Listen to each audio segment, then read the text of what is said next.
नमः सिद्धेभ्यः।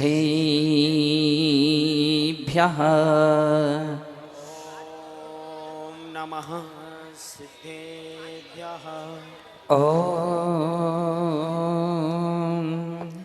नमः सिद्धेभ्यः।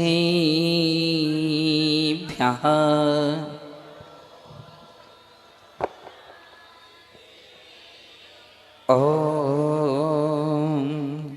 नमः सिद्धेभ्यः।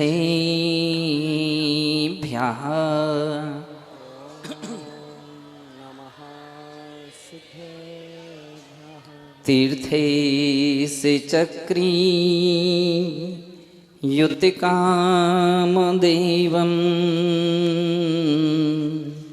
भक्तामरानीत्य नमन्ति यस्य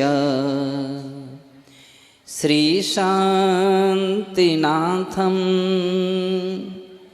अरकुंठनाथम्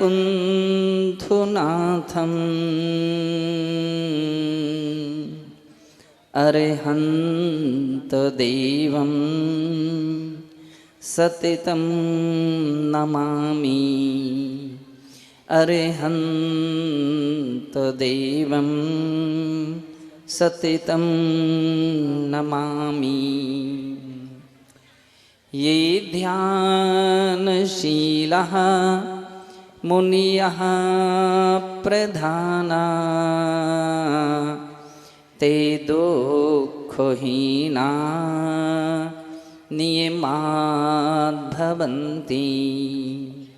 सम्प्राप्य शीघ्रं परमात्मितत्वं व्रजन्ति मोक्षं क्षणमेकमेव। व्रजन्ति मोक्षं क्षणमेकमेव। जय बोलिए अनंतानंत सिद्ध परमेष्ठी भगवानी की। देवाधिदेव श्री आदिनाथ भगवानी की। विश्ववंदनीय श्री शांतिनाथ कुंथुनाथ अरहनाथ भगवानी की। परम पूज्य वात्सल्य रत्नाकर गुरुदेव आचार्य श्री विमल सागर जी मुनि महाराज की। परम पूज्य तपस्वी सम्राट गुरुदेव आचार्य श्री सन्मति सागर जी मुनि महाराज की। अहिंसामय विश्वधर्मी की।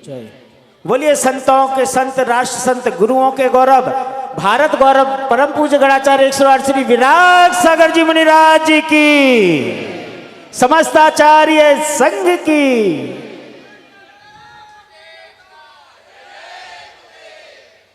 बंधु, अयोध्या नगरी आनंद के साथ हस्तिनापुर नगरी में प्रतिदिन नई नई बधाइयाँ गाई जा रही थीं। नए नए उत्सव प्रारंभ थे। ऐसी खुशी लोगों में थी, जन जन में थी, आबाल गोपालों में थी। ऐसी खुशी कभी भी नहीं देखी गई थी जितनी खुशी वर्तमान में शांतिनाथ भगवान, कुंथुनाथ भगवान और अरहनाथ भगवान के जन्म कल्याणक के अवसर पर थी। बंधो, कितना वह सुखद अवसर होगा, वह दृश्य होगा कि जिस समय शैशव के रूप में तीर्थंकरों का समय व्यतीत हुआ होगा। याद रखिए, शिशु किसे कहते हैं? किसे कहते हैं? जो बच्चे अपनी माँ का दूध पीते हैं उन्हें शिशु कहते हैं। इस परिभाषा के अनुसार तीर्थंकर शिशु नहीं थे। क्यों नहीं थे? क्योंकि तीर्थंकर बालक कभी भी अपनी मां का दूध नहीं पीते हैं। आपको एक बात देख करके आश्चर्य लगता होगा कि छोटे बच्चे अधिकांशतः अपना अंगूठा क्यों चूसते हैं? क्यों चूसते हैं? क्या कारण है? कौन सिखाता है उन्हें अंगूठा चूसना? बतलाते हैं ये तीर्थंकर का संस्कार है। तीर्थंकर के अंगूठे में सधर्मेंद्र अमृत न्यास करता है और उसको चूस चूस करके ही वे बड़े होते हैं, माता का दूध नहीं पीते हैं। कुछ लोग बोल रहे थे, पंडित जी कल बात कर रहे थे, अन्नप्राशन क्रिया, अन्नप्राशन क्रिया। मैंने कहा पंडित जी तीर्थंकर तो दीक्षा के बाद ही आहार लेते हैं, मनुष्यकृत। तब तक उनका दिव्य आहार चलता है, देवो पुनीत आहार चलता है, अमृत आहार चलता है। सोच लीजिए, तो ये शिशु नहीं हुए, बालक नहीं हुए। बालक मालूम किसे कहते हैं? बाल किसे कहते हैं? अबोध का नाम है बालक। अबोध, जिसके पास बोध यानी ज्ञान नहीं रहता है, वो ज्यादा सोच समझ नहीं पाते हैं, इसलिए उन्हें बालक कहा जाता है। उन्हें बालक कहा जाता है। और बालक की कितनी भी गलतियां हो जाएं, माता पिता पुरजन परिजन बच्चे को देख करके माफ कर देते हैं, यह समझ करके कि अबोध है, ये बालक है। लेकिन तीर्थंकर बालक नहीं होते। क्यों नहीं होते? क्योंकि वे अबोध नहीं हैं, तीन ज्ञान के जन्म से ही धारी हुआ करते हैं। कौन कौन? मति ज्ञान, श्रुत ज्ञान, अवधि ज्ञान, ये तीन ज्ञान के धारी होते हैं, इसलिए वे बालक नहीं हुए। बड़ी बात अच्छी है, अगर हम जब शास्त्रों की गहराई से अध्ययन करते हैं, अक्षर मात्राओं को पकड़ते हैं, तो आचार्यों ने कुमार शब्द का प्रयोग किया है। और कुमार का अर्थ है जिसकी शादी जब तक नहीं होती है, उसे कुम्हार कहते हैं। कुंभार और कुमार दोनों में अंतर है। कुंभार यानी कुंभकार, वो कुंभकार नहीं थे। कुमार, कुमार यानी जब तक शादी नहीं हुई है तब तक उनकी कुमार अवस्था रहती। निर्विकार अवस्था का नाम कुमार कहा जाता है। बंधो, शांतिनाथ तीर्थंकर की शरीर की ऊंचाई पंडित जी ने तो सब खोज करके रख ली है। 40 धनुष की थी। बैठे हैं माता पिता। शांतिनाथ भगवान की आयु कितनी थी?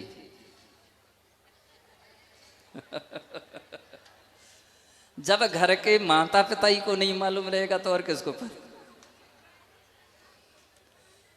शरीर की ऊंचाई नहीं, शरीर की ऊंचाई 40 धनुष और आयु 1 लाख वर्ष की थी। 1 लाख वर्ष। बैठ जाओ, याद रखियो। कुंथुनाथ भगवान की कहाँ है? खड़े हो जाओ एक बार। कुंथुनाथ तीर्थंकर भगवान की आयु, शरीर की ऊंचाई 35 धनुष और आयु 95,000 वर्ष की थी, याद रखिए। और तीसरे, अब आप वैसे ही बतला दो, अरहनाथ भगवान की कितनी थी? अरहनाथ भगवान की अब तो बोले शरीर की ऊंचाई 30 धनुष की थी और आयु कितनी थी? 84,000 वर्ष की आयु थी। बंधो, कुमार काल 25,000 वर्ष शांतिनाथ भगवान का था। वे वैसे ही व्यतीत होते थे जैसे अपने 16 वर्ष निकल जाते हैं। कुंथुनाथ का 23,750 और अरहनाथ भगवान के 21,000 वर्ष का कुमार काल था। इसके बाद ये तीन पद के धारी तीर्थंकर हुए। याद रखिए, यह पंचम काल के अवसर्पणी काल का प्रभाव है कि एक साथ तीन पद के धारी व्यक्ति हो जाए। हुंडाव सर्पणी काल का प्रभाव, जबकि नियम ये है एक व्यक्ति एक ही पद का धारी होता है, लेकिन शांतिनाथ, कुंथुनाथ, अरहनाथ तीर्थंकर ने ना जाने ऐसा कितना पुण्य, गाढ़ा पुण्य कमाया कि वे शांतिनाथ तीर्थंकर भी थे, चक्रवर्ती भी थे और कामदेव भी थे। देख रहे हैं कितनी सुंदर सुंदर चेहरे तीर्थंकरों के दिख रहे हैं। तो ऐसे कुमार काल व्यतीत हुआ और उनका विवाह हुआ। आपको पता है कि आपके कितनी देवियां हैं? एक देवी को आप नहीं संभाल पाते हो। प्रेमचंद जी, सांची सांची बताओ। बोले कठिन हो जाता है एक देवी को संभालना। और शांतिनाथ की कितनी देवियां थी? कितनी थी? 96,000। कितनी रानियां थी? कुंथुनाथ की कितनी थी? 96,000। और अरहनाथ तीनों 3 पद के धारी थे। इतने चक्रवर्ती, कितनी रानियां थी? तो आप सोच लीजिए, महल भी कितने थे? 96,000 तो पक्के हैं, 96,000 तो थे ही। और वे 96,000 महल तो उनके पुत्र प्रपौत्र कितने होंगे उसकी गिनती नहीं गिनी जा सकते हैं। कहा जाता है बहुत पुत्र, बहुत पुत्रियां थीं। दूसरा सिद्धांत ये भी मिलता है कि उंडाव सर्पणी काल के कारण आदिनाथ भगवान के यहाँ पुत्रियों का जन्म हुआ। सिद्धांत के अनुसार तीर्थंकरों के यहाँ पुत्रियों का जन्म नहीं होता है। बंधो, इतना विशाल परिवार के बीच में जब शांतिनाथ तीर्थंकर बैठते होंगे, एक साथ 96,000 रानियां उनकी सेवा में तत्पर रहती होंगी, तो लोगों को आश्चर्य होगा कि कैसे ये सब संभव हो सकता है।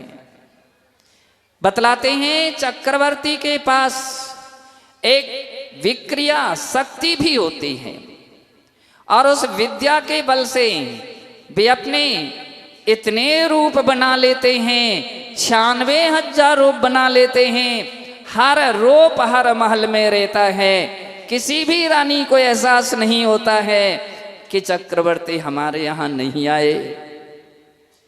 हर महल में चक्रवर्ती होते हैं और उनकी पूरी प्रतिक्रिया हर महलों में स्वतंत्र रूपेणे इस प्रकार से हुआ करती है, ऐसा उल्लेख मिलता है।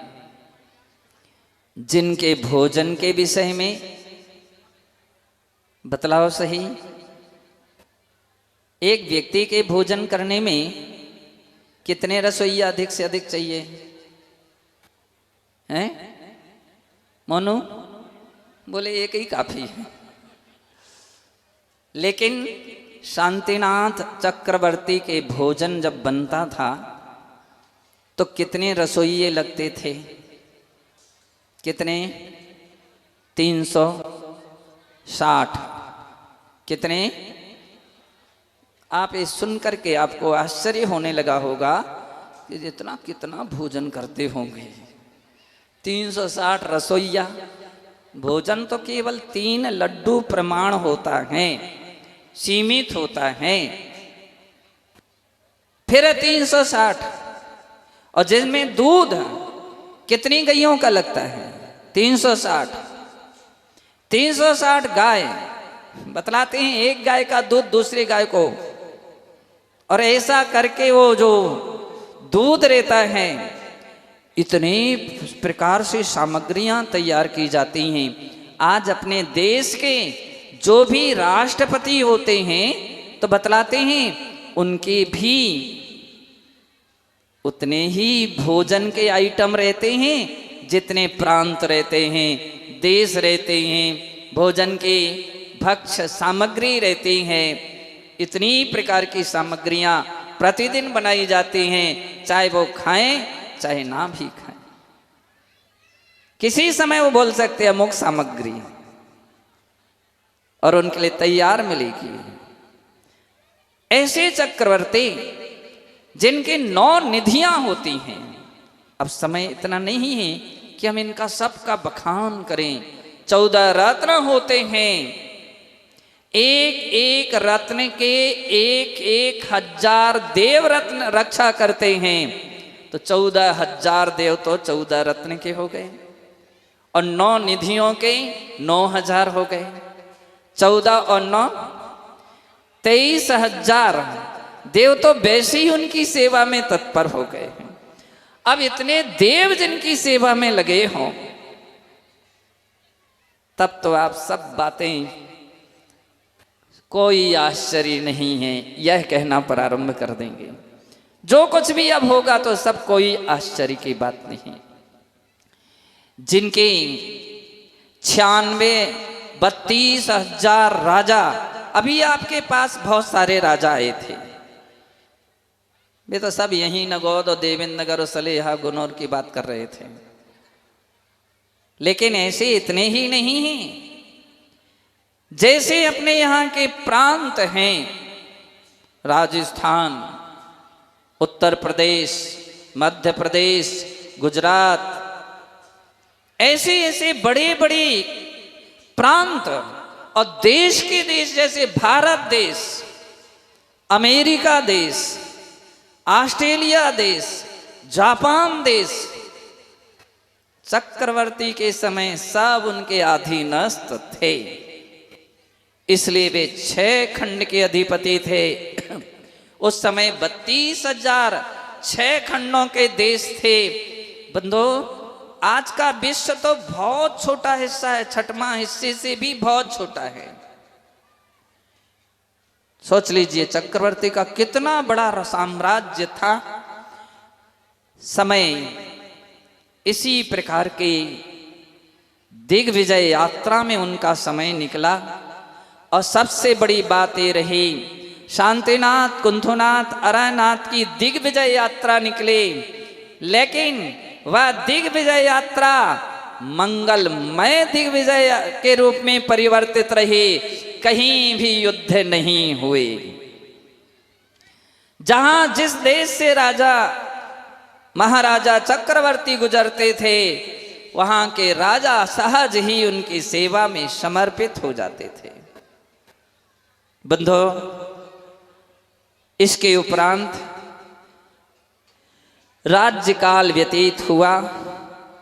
5 लाख वर्ष शांतिनाथ भगवान का, 50,000 वर्ष कुंथुनाथ भगवान का, 47,500 वर्ष अरहनाथ का चक्रवर्ती के रूप में राज्य काल व्यतीत होता है।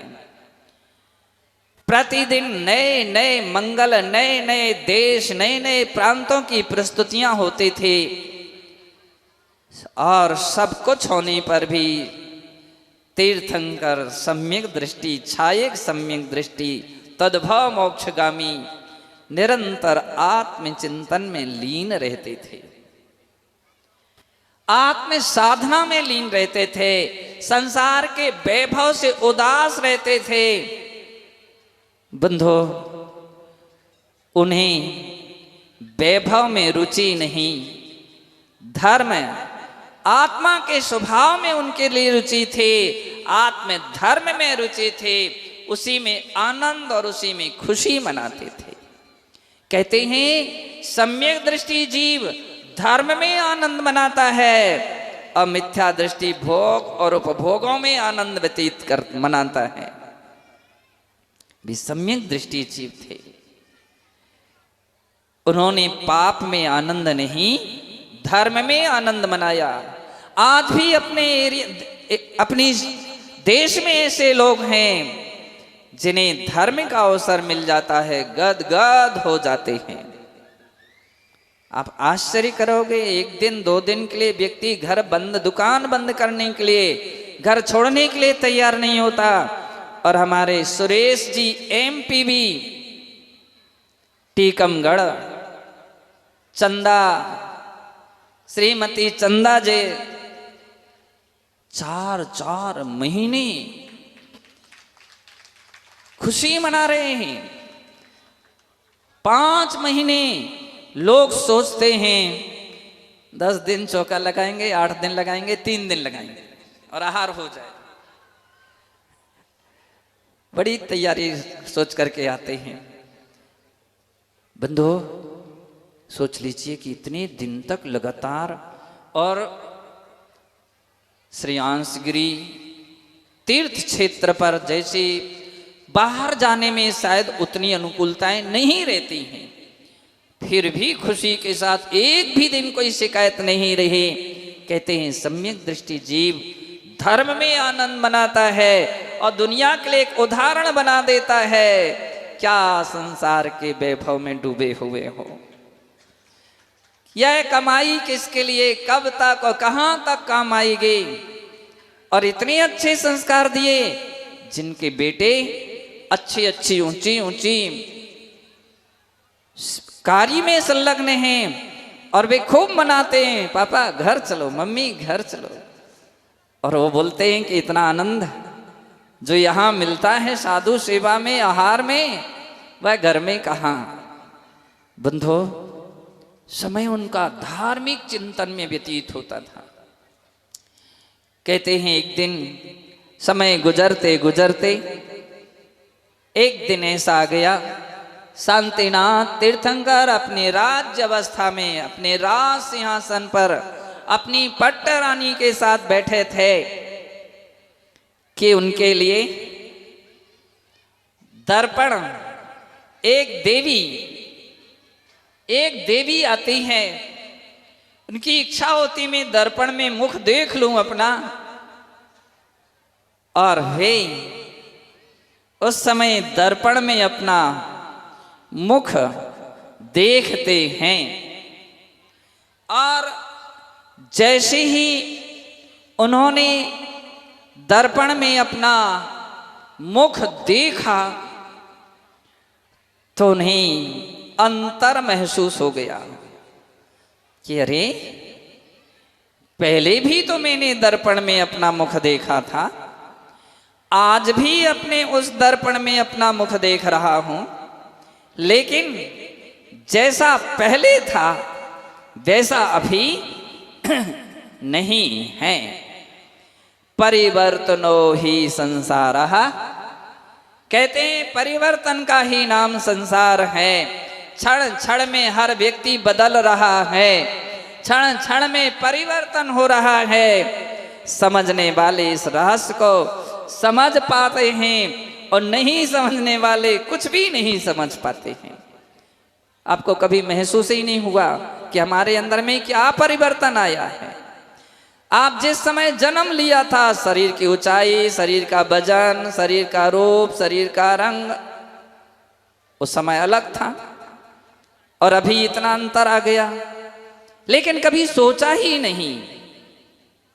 कहते हैं कि जब व्यक्ति सोचता है तो फिर गहराई में पहुंचने वाले उनको वैराग्य हो जाता और वे इतने वैराग्य उत्पन्न हो गया हो, ये बदलते बदलते ना जाने कितना बदल जाएगा और एक दिन यह शरीर भी अस्त हो जाएगा, यह माटी में मिल जाएगी। इसलिए इसके पहले कुछ ना कुछ आत्महित कर लेना चाहिए।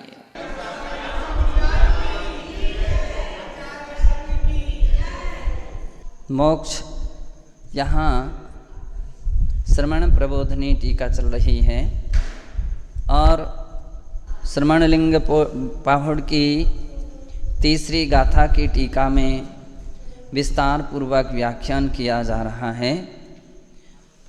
प्रकरण चल रहा था कि जो पाप मोहित मति हैं, जिनकी मति पाप कार्यों में लगी रहती है, तो उस विषय में आचार्य महाराज ने कहा था कि ऐसे श्रमण हों या साधु हों, वे भावलिंग धारण नहीं कर सकते हैं, इसलिए उनकी सद्गति नहीं हो सकती और निर्वाण को प्राप्त नहीं कर सकते हैं। उसी बात का मोक्ष प्राभित ग्रंथ की गाथा 68 में खुलासा किया है। कहते हैं, जे पाव मोहिद मदी लिंगम घेतूण जिणवरिंदाणम पावम कुड़ंति पावा ते चत्ता मोक्ष मागम्मी। लगता है थोड़ा बहुत परिवर्तन है और वैसी की ही वैसी गाथा है। कहते हैं, जो पाव मोहिद मदी, जिनकी मति पाप कार्यों में मोहित रहती है, लगी रहती हैं, ऐसे जीव जिणवरिंदाणम लिंगम घेतूण, जिनवरिंद्र का लिंग धारण करके पावम कुड़ंती पावा, वे पापी पाप कर्म को करते हैं, ते चत्ता मोक्ष मग्गम्मी, वे मोक्ष मार्ग से च्युत हैं या मोक्ष मार्ग से रहित हैं, ऐसा यहाँ जानना चाहिए। वे मोक्ष मार्ग से पतित हैं। किंच, और भी कहते हैं, तस्य पाप मलिन बुद्धे हैं, उन पाप मलिन जो बुद्धि वाले हैं, लिंगम वस्तुतो अपयसा पात्रम ए भवति लोके, उनका वह वेश लोक में अपयश का ही कारण होता है। सा स्वात्मनो मलिनतामपि प्रगटयति, वे अपनी आत्मा की मलिनता ही प्रकट करते हैं, ऐसा उक्तम से भाव प्राभित ग्रंथे। यह बात भाव प्राभित ग्रंथ की 69 और 70 में गाथा में कहा है। अयसाण भायणेणया किंतेण ज्ञेण पावमलिनेण पे सुण्यहास्य मच्छर माया बहुलेण सवर्णेण। कहते हैं, ऐसाण भायणेण किंतेण ज्ञेण पावमलिनेण, जिनका चित्त पाप से मलिन है, कहते हैं वे अपयश के भागी होते हैं। अयस, उनका अपयश होता है। किंतीर्ण, उनके नग्न अवस्था को धारण करने से या निर्ग्रंथ दीक्षा लेने से क्या फायदा। दूसरा पैशुण्यम, पैशुण्य, पैशुण्य का अर्थ होता है चुगलखोरी, चुगली। चुगली का अर्थ कहलाते हैं कि आधी बात, इनकी किसी की बात सुनी उसके कान में सुना दी, उसकी सुनी उसको सुना दी, तो वो चुगली कहलाती है। चुगली कभी नहीं करना चाहिए। बोले कोई प्रसंग है तो गुरु से निवेदन करना चाहिए, गुरु से कहना चुगली नहीं है। क्यों? इसके पीछे गुरु के प्रति भाव रहते हैं कि गुरु उसके लिए समझा सकते हैं, कठोरता से दंड दे सकते हैं, संभाल सकते हैं उसको। लेकिन गुरु के अलावा अन्य व्यक्ति से कोई पीठ पीछे कोई बात करना, तो बतलाते हैं वो केवल विवाद खड़ा कर सकता है, सुधार नहीं करा सकता है। तो जैसे कि इस विषय में नारद प्रसिद्ध हुए। कौन प्रसिद्ध हुए? नारद। तो नारद की स्थिति क्या थी? इनकी बात उनको, उनकी बात उनमें भिड़ा दी और आराम से अरहंत नाम जपना शुरू हो जाते थे उनके, तो मजा लेते थे। तो कुछ लोग इस किस्म के भी रहते हैं कि आपस की कोई इनकी बात उनको, उनकी बात उनको, आपस में विसंवाद करा देते हैं। तो झगड़ा कराने से अम्बावरीस जाति के वो जीव मर करके ऐसे देव होते हैं। कैसे देव होते हैं? अम्बावरीस, अम्बावरीस जाति के देव नरकों में जा कर के नारकियों में भिड़ाते रहते हैं। अरे वो देखो, वो तुम्हारी माँ का जीव आ रहा है, देख ये तेरी आँख फोड़ रहा था, फोड़ रही थी, फिर भी तेरे बेटे ने तेरे साथ क्या किया? तेरे लिए हाथ मारे, पाँव मारे, भूखा रखा, प्यासा रखा। हाँ, वो भी उसकी कसाय भड़क गई। अब दोनों में युद्ध शुरू, झगड़ा शुरू, और एक साइड में हो गए। तो इस पर्याय में जिसने इस प्रकार के कृत्य किए तो वो संस्कार प्रभाव में जाते हैं। तो बोले आमतौर पर तो ऐसा व्यक्ति नरक ही जाता है, लेकिन पहले से यदि कदाचित देव आयु का बंद कर लिया है तो वह स्वर्ग मलजे भवनात्रक में जन्म लेगा, और ऐसा जीव नरक में जाकर के आपस में भिड़ा करके झगड़े कराएगा, राग देश कराता है। तो इसलिए आचार्य महाराज कहते हैं कि ऐसी कभी भी पैशून्यता भाव नहीं रखना चाहिए। पैशून्य भाव कभी नहीं रखना चाहिए कि एक दूसरे की चुगली कभी नहीं करना चाहिए। पैशून्य हास, हंसी हंसी में बात कर रहे थे, हम तो उनकी हंसी कर रहे थे। हंसी सुनो, ए भैया चलो, हंसी हंसी में बात नहीं करनी पड़ती है। मुनिजन साधुजन उपहास के त्यागी होते हैं, तो वे हंसी नहीं करते हैं। कहते हैं आलस्य हास्य मन रंजन त्याग देना, होना सुशील मन इंद्रिय जीत लेना इत्यादि। तो आलस्य हास, हंसी मजाक छोड़ देना चाहिए। साधुजन हंसी नहीं करते हैं। अपनी सत्य महाव्रत की भावना में ये सब बातें आती हैं कि क्रोध नहीं, अहिंसा व्रत की क्रोध लोभ भीरुत्व हास्य प्रत्याख्यान। तो बोले क्रोध प्रत्याख्यान, लोभ प्रत्याख्यान, भीरुत्व प्रत्याख्यान, हास्य प्रत्याख्यान। हंसी मजाक साधुजन नहीं कर सकते। मजाक में कर रहे थे, ऐसी ऐसी कर रहे थे, हंसी हंसी में। अरे तुम साधु हो तो हंसी हंसी साधु जीवन में हंसी कर सकते हैं क्या? बतलाओ। वे कौशल सागर जी कर सकते हैं क्या? नहीं कर सकते हैं, थोड़ी बहुत तो चल सकती है, प्रत्यक्षान है तब तो अच्छी। हंसी मजाक का त्याग है।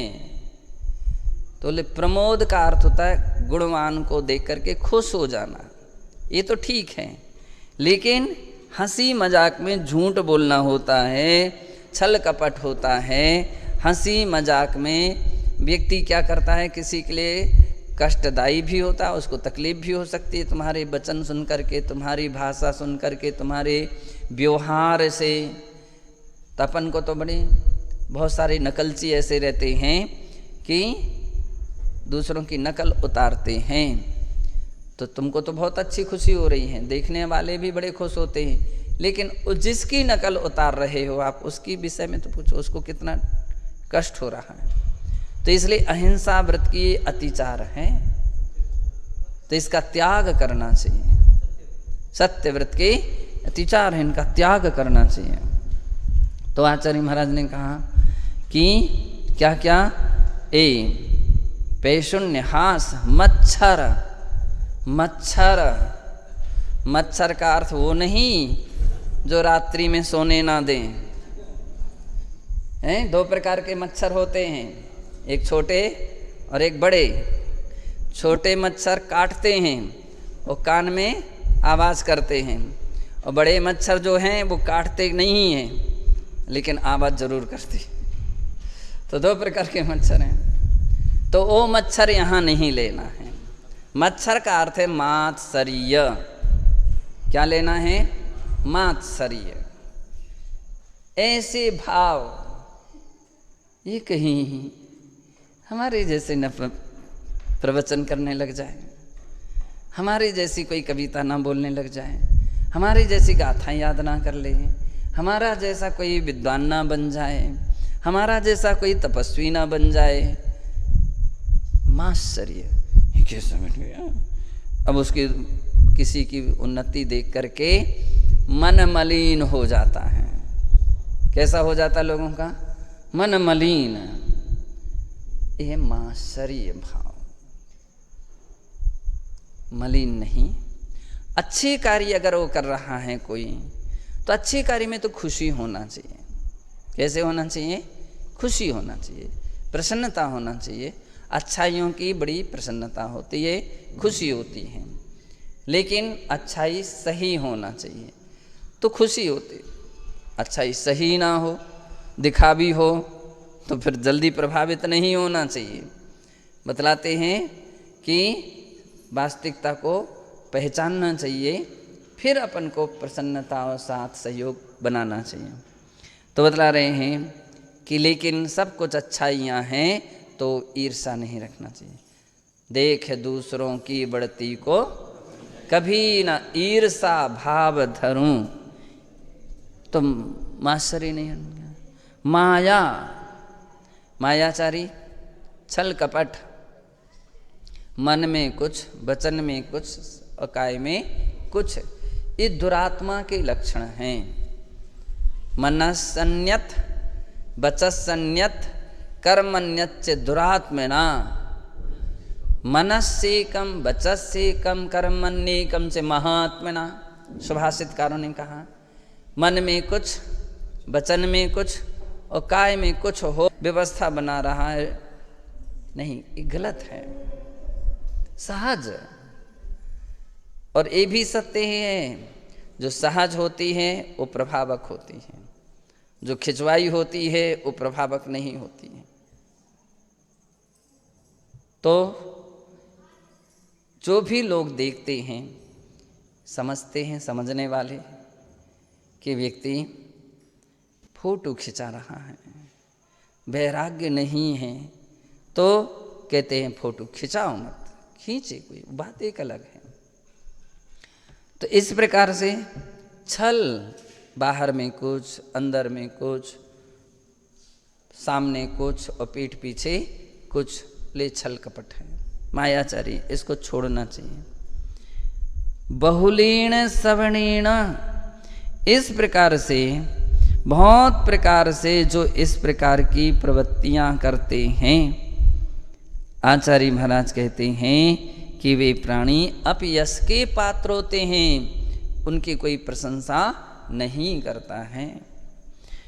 और पयडिहिम जिणयरलिंगम अभ्यंतर भाव दोष परिशुद्धो भाव मलिन जीवो बाहिर संगमी मैलियम मई। कहते हैं कि जीवो हे जीव, अभ्यंतर भाव दोष परिशुद्धो, तो आभ्यंतर भाव के दोषों से शुद्ध होकर के, भावलिंगी होकर के, जिणवर लिंगम पैडी, पवित्र मन से जिनेन्द्र भगवान के इस वेश को धारण करो, निर्ग्रंथ दीक्षा को धारण करो। भाव मलिन जीवो, भाव यदि मलिन रहे तो फिर बाहिर संगमी मैल यही। तो कह रहे हैं बाह्य परिग्रह के संग में स्वयं को मलिन कर लेता है, दूषित कर लेता है। जिसका भाव दूषित है तो कहते हैं कि उसका सारा त्याग नियम संयम भी दूषित हो जाता है। पापाचरणम किमति संक्षेपेण पंचास्तिकाय ग्रंथे निर्दिष्टम। पापाचरण क्या कहलाता है, इस विषय में संक्षेप में पंचास्तिकाय ग्रंथ की 139 और 140 में गाथा में कहा है, चर्या पमाद बहुला कालुसम लोलदाय विषयेषु पर परिताप पवादो पावस्स आसवम कुणदी। चर्या पमाद बहुला, प्रमाद बहुल चर्या। प्रमाद बहुल चर्या का अर्थ है जिसमें प्रमाद बहुत मात्रा में पाया जाता है। प्रमाद कितने प्रकार के होते हैं? 15 प्रकार के। 15 प्रकार के प्रमाद, विकहा तहा कसाया इंदिय निद्दा तहेव पण ओय चदु चदु पण मेगे गम अंति पमादाहु पण रसा। कहते हैं विकथा, व्यक्ति बैठे हैं, क्या हो रहा है, विकथाएं चल रही हैं, कोई तत्व चर्चा, ये कुछ नहीं चल रही है। बड़ा आश्चर्य है, लोग ऐसे कार्य में बड़ी रुचि रखते, उठ उठ करके चले जाते बैठने के लिए।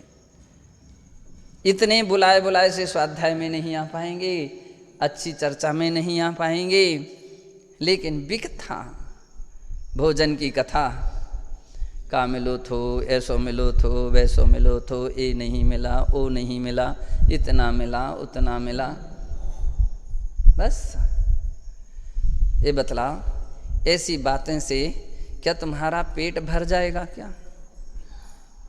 हैं? जो तुम इस प्रकार की बातें करने में चतुर हो जाते हो। और बोले भोजन पानी की बातें कैसी हैं कि व्यक्ति कितनी भी करता रहे तो भी उसका अंत नहीं हो सकता है। ऐसी चर्चा में काफ़ी समय निकल जाएगा व्यक्ति का, वे अपना सुनाने लग जाएंगे, वे अपना सुना, एक जैसे व्यक्ति मिल जाए तो अब उसमें कोई धर्मात्मा या स्वाध्यायशील या चर्यावान मिले, वो कहे कि ये बर्तन छोड़ो, ये चर्चाएं छोड़ो, कोई ऐसा मिल जाए। और नहीं मिला, ज्यों के त्यों जैसे के तैसे मिल गए, हो हमें भी ऐसा मिलो तो, हमें भी वैसो, ऐसी व्यवस्था हो जाए, वैसी व्यवस्था हो जाए, फिर व्यक्ति उसी में उपयोग लगा रहा है, वही चर्चा में लीन है। इसका नाम है भोजन कथा। कौन सी कथा? ये सुकथा है कि विकथा? विकथा है। प्रमाद बहुल चर्या में ऐसी विकथाएं व्यक्ति करता है। अब सोचते जाना कि कौन कैसी चर्चा में, कथा में समय व्यतीत करता है। स्त्री कथा। स्त्री वो ऐसी है, वो वैसी है, फलाने ढिकाने। स्त्रियों के विषय में राग बहुल चर्चा। कैसी चर्चा? राग बहुल। तो वो स्त्री कथा है। और स्त्रियों की कथा भी कथा है कि विकथा? विकथा। बड़ी इच्छा रहती लोगों की, बड़ा मन लगता है, बड़ी खुशी होती है, लेकिन ये विकथा है। कभी कभी देखते देखते धीरे धीरे खिसक खिसक करके ऐसी चर्चा में रुचि लेता है, बड़ी रुचि लेता है। विकथा है, तो विकथा नहीं करना चाहिए, स्त्री कथा नहीं करना चाहिए। चोर कथा, तीसरी विकथा कौन सी है? चोरी की। वो डाकू, वो चोर ऐसा था, वो ऐसा था, अरे कोई कैसा था, इससे फायदा क्या है, तुम ये सब बातें कर रहे हो। चोरी की कथा अपन को नहीं करना चाहिए, व्यर्थ का समय खराब कर रहे हो और अनावश्यक समस्याएं मोल ले रहे हो, अनावश्यक समस्याएं मोल ले रहे हो। विवाद विसंवाद खड़े हो सकते हैं। कोई ऐसी विषय व्यक्ति आ जाए और सामने, तो हमारे विषय में क्या कह रहे थे, आपके पास कोई जवाब नहीं।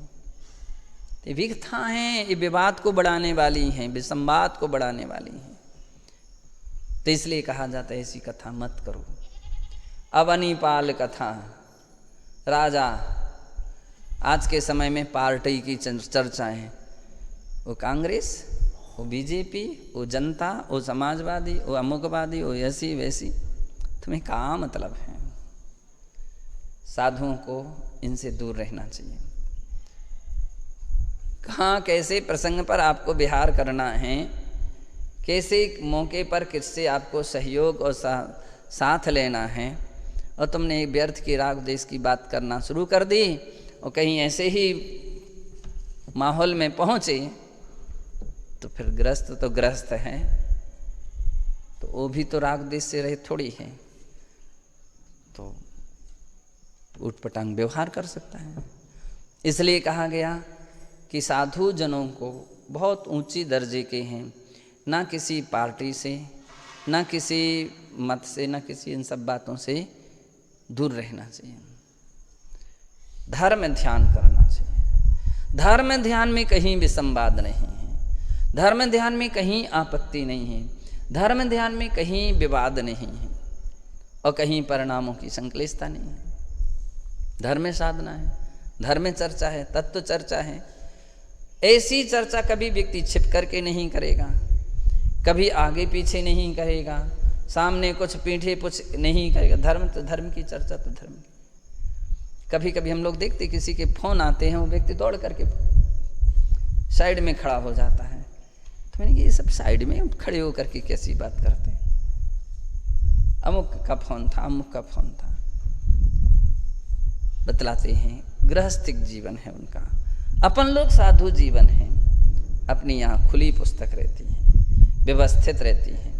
केवल आचार्य गण क्या करते हैं? आलोचना सुनना है, तो आलोचना सार्वजनिक नहीं सुनी जा सकती। तो बतलाते हैं कम से कम 2 या 3 की साक्षी में आलोचना सुन लेते हैं। किसी की आपसी समस्याएं हैं, अब भी कोशिश रहती है कि आपस में ही सॉल्व हो जाएं, आपस में सॉल्व हो जाएं। क्यों? बहुत सारी बातें ऐसी हैं कि सार्वजनिक नहीं हो सकती हैं, कि अगर नहीं तो फिर विसंवाद और बढ़ जाता है, संक्लेशताएं बढ़ सकती हैं, राग देश बढ़ सकते हैं। तो इत्यादि प्रसंगों को वे एक सीमा मर्यादा में सुनते हैं और बाकी बोलते हैं। सामूहिक स्वाध्याय होता है, क्लास होती है, प्रश्नोत्तर होते हैं। फिजूल की बातों के लिए उनके पास समय नहीं रहता, वे अपनी पढ़ाई ध्यान अध्ययन करते हैं। तो कहते हैं कि माया बहुलेण, इस प्रकार से भाव पैडीहिम जड़ वृंदाणम अभ्यंतर भाव दोषेण परिशुद्धो, जो आभ्यंतर भाव दोष से परिशुद्ध हो करके जिनेन्द्र भगवान के लिंग को धारण करते हैं। नहीं, ये प्रकरण जो अपना चल रहा था, चर्या प्रमाद बहुला, तो विकथाएं ये प्रमाद हैं, कसाएं प्रमाद कही जाती हैं, क्रोध, मान, माया, लोभ, चारों कसाएं प्रमाद भाव हैं। इंद्रिय निद्रा, 5 इंद्रियों के विषय, मन तो खूब चाह रहा है, कितने लोगों की कोशिश रहती है पंखा, कूलर और एसी और सब मिल जाए, अंदर से तो तत्पर रहता है व्यक्ति। तो ले स्पर्शन इंद्रिय का विषय, आहार में अच्छी अच्छी सामग्री मिल जाए, ऐसी मिल जाए, वैसी मिल जाए, फिर वो इस शुद्धि मर्यादा का विषय कुछ भी बतलाओ, खाने पीने के लिए उसने अपनी मर्यादा को तोड़ दिया। कहाँ से पानी आ रहा है, कहाँ से क्या आ रहा है, कैसे आ रहा है, नहीं, पहले अपनी शुद्धि मर्यादा ध्यान रखना चाहिए। इतने आलस लालसी मत हो जाओ, है ना, कि आपकी मर्यादा टूट जाए। तो बतला रहे हैं कि आहार शुद्धि प्रधान धर्म है। तो कह रहे हैं कि रसना इंद्रिय को जीतना चाहिए। तुमने खाया और मांग मांग करके, इशारा कर करके, व्यवस्था बना बना करके, बोल बोल करके, तो बहुत बड़ी बात है। कहते फिर आहार के समय मौन रहना तुम्हारा व्यर्थ हो गया। जब तुम इशारे ही से मांग रहे हो, आगे पीछे व्यवस्था ही बना रहे, तो फिर उद्दिष्ट त्याग व्यर्थ हो गया, फिर तो उद्दिष्ट हो गया। तो उद्दिष्ट के त्यागी हैं, तो उद्दिष्ट के त्यागी कम से कम अपने मुख से मत कहो, अपनी तरफ से मत बोलो, जो आ जाए। लेकिन इसका मतलब ये भी नहीं कि मालूम चल जाए कि अशुद्ध है और फिर भी लेते जाएं, तो आप रसना इंद्रिय जयी नहीं है, 28 मूल नहीं कहलाएंगे। घ्राण इंद्रिय, सुगंधित तेल चाहिए, क्रीम चाहिए, ऐसी सामग्री चाहिए, नहीं, घ्राण इंद्रिय का विषय है। चक्षु इंद्रिय का विषय, कर्ण इंद्रिय के विषय, तो आचार्य महाराज कहते हैं ये भी प्रमाद हैं। निद्रा, स्नेह अभी है अपने वास्तविकता में, कभी कभी लगने लगता है प्रमाद तो है अपने अंदर में। निद्रा, नींद आ रही है, नींद आती है, तो निद्रा के लक्षण में एक और शब्द कहा गया है कि क्या के अकुशलेषु वृत्ति प्रमादम, अकुशल वृत्ति प्रमाद है। जो निद्रा हमारी चर्या क्रिया में व्यवधान खड़ा करे वो प्रमाद। तो कम से कम उस समय तो प्रमाद मत करो। स्वाध्याय शुरू हुआ, व्यक्ति सोना शुरू कर दे, जाप शुरू की हो कि सोना शुरू कर दिया, नहीं, इससे अपन को बचना चाहिए। फिर भी ये अपनी कमजोरी है कि अपन बिना नींद के नहीं रह पा रहे हैं। धन्य है उनके लिए जो निद्रा जयी बनते हैं। आज अब हम कभी कभी लगने लगता है 1 घंटे भी नींद खराब हो जाए, तो कम हो जाए तो भी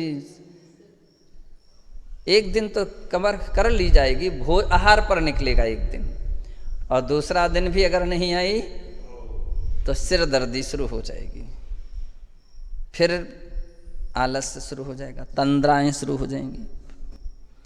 तो कहते हैं कि ये बड़ी कमजोरी है कि बिना नींद के नहीं रह सकते। धन्य उन लोगों को कि ऐसी ऐसी योगी जन दिन में भी नहीं सोना, रात में भी नहीं सोते थे। तो कहते अपन सो, लेकिन समय मर्यादा के अनुसार, समय मर्यादा के अनुसार। छोटी उम्र वालों के लिए तो और सावधान, रात्रि में सोने की कोशिश मत करो। वैसे कहा जाए कोई भी उम्र हो हैं, लेकिन कदाचित उम्र वाले वृद्ध हैं, थोड़ा बहुत उनकी थकान दूर हो जाए, उम्र है। लेकिन सभी ऐसे नहीं हैं कि जिनके लिए दिन में सोने के लिए पीरियड बनाया जाए, टाइम टेबल बनाया जाए। तो दिन में सोने का टाइम टेबल नहीं रहता है। तो बतला रहे हैं कि दिन में सोना प्रमाद है, दोष है। और स्नेह है, स्नेह, कोई भी बच्चा आ जाए तो व्यक्ति उसको गोदी में बैठा ले। इतना मत मर्यादा तोड़ो कि आपकी मर्यादा टूट जाए। उतना ही स्थान दीजिए जितना कि अपने लिए उचित है। यूँ कहते हैं लोक व्यवहार, तो लोकचर्या निंदनीय है। आम साधुओं के लोक व्यवहार नहीं पालन करना चाहिए। केवल आचार्य गण न निंदया लोकचर्यम, बोले उनके लिए लोक व्यवहार ये बात ध्यान रखना चाहिए, क्योंकि वे आचार्य हैं। अब आचार्य से हम लोग ये बोल देते, समूह का जो प्रमुख है, नायक है, उसके लिए लोक मर्यादा की भी ध्यान रखना चाहिए। क्या ध्यान रखना चाहिए? राजा आए हैं, मंत्री आए हैं, कोई खास व्यक्ति आए हैं, कोई धर्मात्मा व्यक्ति आया है, क्यों? उसके पीछे ये सिद्धांत है कि उनके साथ जितने भी साधक हैं, त्यागी वर्ग हैं, तो उनको जो व्यवस्था बनाई जा रही है वो किसके द्वारा बनाई जा रही है? प्रोत्साहन दिया है तभी तो सामग्री आ रही है, तभी तो व्यवस्था बनाई जा रही है। तो इसके पीछे आचार्यों का निजी स्वार्थ नहीं है, अपना कोई व्यक्तिगत स्वार्थ नहीं है कि हमारी व्यवस्था बहुत अच्छी हो जाएगी। नहीं, बतलाते धन्य है उन आचार्यों के लिए जो परोपकारी रहते हैं और सारे संघ की व्यवस्था में सहयोगी बनते हैं। उनका इतना मीठा और अच्छा जो व्यवहार है, वो व्यवहार ही संघ की कुशलता रखे हुए है। क्या कुशलता रखे? उनका सुंदर व्यवहार। अगर उनका इतना मीठा और सुंदर व्यवहार ना हो तो सिटी शहरों में भी व्यक्ति बैठे रह जाते हैं। देखने वाला, व्यवस्था बनाने वाला, पूछने वाला नहीं आ पाता है। आहार के विषय में भी सोचना विचारना पड़ने लगता है। जब हम लोग देखते हैं तो हमारे आचार्य महाराज, जब हम लोग आचार्य महाराज के संग में रहते थे, ये है गुरु के छत्र छाया कि कोई संकल्प विकल्प नहीं रहता था। ये सब आचार्य महाराज ध्यान रख